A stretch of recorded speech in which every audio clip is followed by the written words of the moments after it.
pasien, dan ini tracer dan outletnya. Baik, tunggu sebentar ya, saya bawakan dulu dokumen rekam medisnya. Baik, Teh.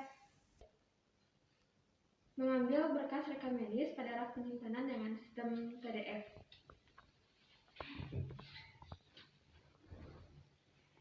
Masukkan dulu outguide dan tracernya di belakang berkas rekam medis, kemudian ambil berkas rekam medisnya. Kemudian mengambil berkas rekam medis pada rak penyimpanan dengan sistem MDF.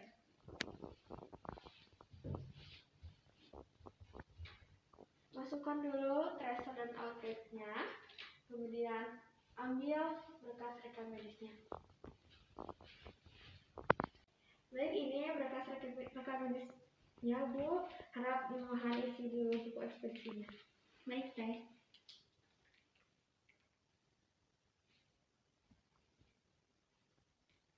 Ini sudah ya, Teh? Ya, Baik, saya ambil dokumen rekam medisnya ya, Teh. Terima kasih. terima kasih kembali.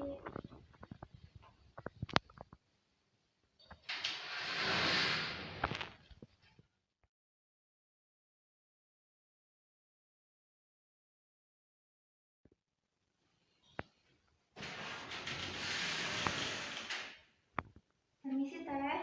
Silakan duduk. Ini saya akan mengembalikan dokumen rekam medis pasien, dan ini silakan untuk buku ekspedisinya ditandatangan oleh Teteh. Baik, Teh.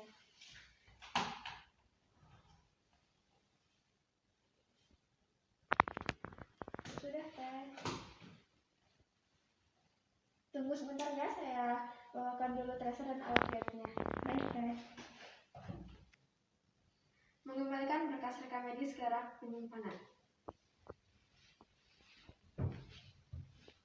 Terlebih dahulu masukkan dulu berkas rekam medisnya, kemudian bawa tracer dan outletnya.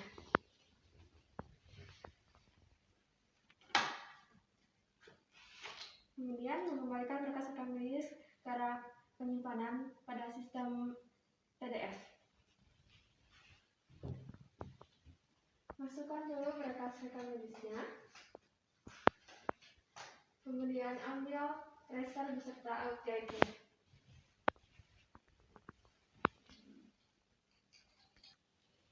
Ini Teh tracer dan outguide-nya.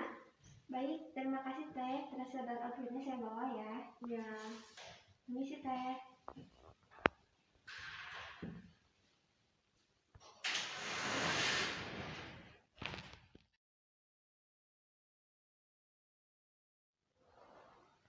tracer adalah suatu alat yang penting untuk mengawasi penggunaan rekam medis. Dalam penggunaannya, tracer ini diletakkan sebagai pengganti berkas rekam medis yang sedang dipinjam dari rak penyimpanan.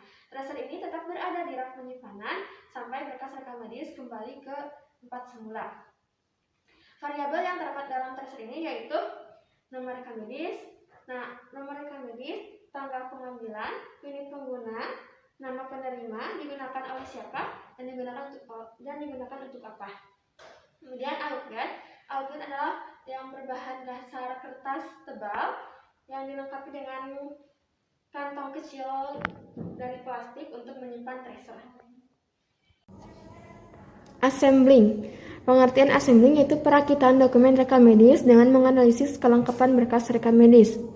Fungsi dan peran assembling yaitu merakit formulir, kedua, meneliti isi data rekam medis, ketiga, pengendali formulir rekam medis, keempat, pengendali penggunaan nomor rekam medis, dan pengendali dokumen rekam medis.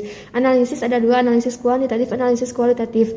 Pengertian analisis kuantitatif itu kegiatan untuk menilai kelengkapan dan keakuratan rekam medis rawat inap, rawat jalan, dan gawat darurat yang dimiliki oleh sarana pelayanan menurut Hatta 2013. Pengertian analisis kualitatif itu satu review pengisian rekam medis yang berkaitan dengan konsistenan isi rekam medis menurut Dirjen Yanmed 1994. Komponennya yaitu komponen analisis kualitatif yaitu review identifikasi, review laporan penting, review autentifikasi, review pendokumentasian yang benar. Kemudian ada komponen analisis kualitatif. Yang pertama kejelasan masalah, masukan konsistensi, ketiga alasan pelayanan, keempat informed consent. Kemudian indeks. Indeks adalah membuat tabulasi sesuai kode yang sudah dibuat ke dalam indeks. dapat membuat kartu indeks atau komputerisasi menurut pedoman penyelenggaraan rekam medis revisi 2. Menurut buku BPSDM Manajemen Informasi Kesehatan 2, indeks merupakan suatu petunjuk yang memberikan referensi kepada pengguna yang dapat digunakan untuk mengolah data. Indeks dapat dibuat dalam format manual, yaitu kertas atau elektronik. Indeks yang berfungsi sebagai referensi identitas utama pasien yang wajib dibuat dalam setiap bentuk pelayanan kesehatan, yaitu rumah sakit, puskesmas, klinik, dan lain-lainnya, dan bersifat permanen. Kemudian jenis-jenis indeks ada 5. Yang pertama, indeks kematian. Indeks kematian adalah suatu tabulasi kartu katalog yang berisi nama semua pasien yang pernah berobat di suatu pelayanan kesehatan yang bertanggung jawab adalah kepala rekam medis, petugas yang ditunjuk, dan petugas yang ditunjuk.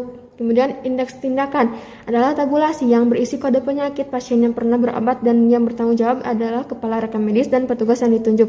Ketiga, indeks penyakit adalah data-data jenis penyakit dan keadaan sakit terhadap suatu sistem klasifikasi atau kode penomoran sebagai sarana komunikasi dan yang bertanggung jawab kepala rekam medis. Keempat, indeks pasien adalah daftar permanen yang mengandung semua nama pasien yang pernah terlayani di fasilitas pelayanan kesehatan dan yang bertanggung jawab adalah kepala TPPRJ, petugas yang ditunjuk oleh kepala TPPRJ. Kelima, indeks dokter adalah satu tabulasi nama dokter yang memberikan pelayanan kepada pasien dan bertanggung jawab adalah kepala rekam medis, petugas yang ditunjuk untuk melaksanakan pengisian indeks.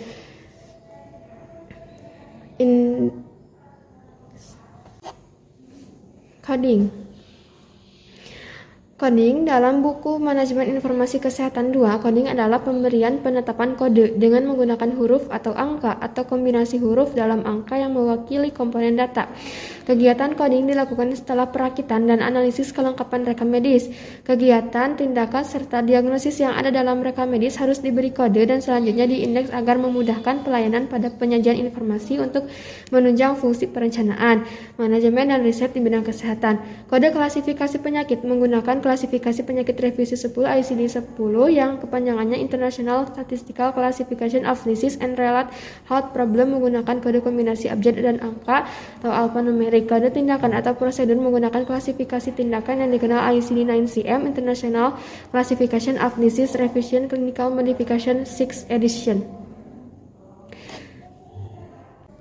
Reporting atau pelaporan. Menurut Dirjen Yanmed 2006, reporting adalah suatu alat organisasi yang bertujuan untuk dapat menghasilkan laporan secara cepat, tepat, dan akurat. Jenis pelaporan rumah sakit ada 2, laporan internal, yaitu laporan internal dan laporan eksternal. Laporan internal yaitu pelaporan yang disesuaikan dengan kebutuhan rumah sakit. Laporan eksternal yaitu pelaporan yang dibuat sesuai dengan kebutuhan Departemen Kesehatan RI.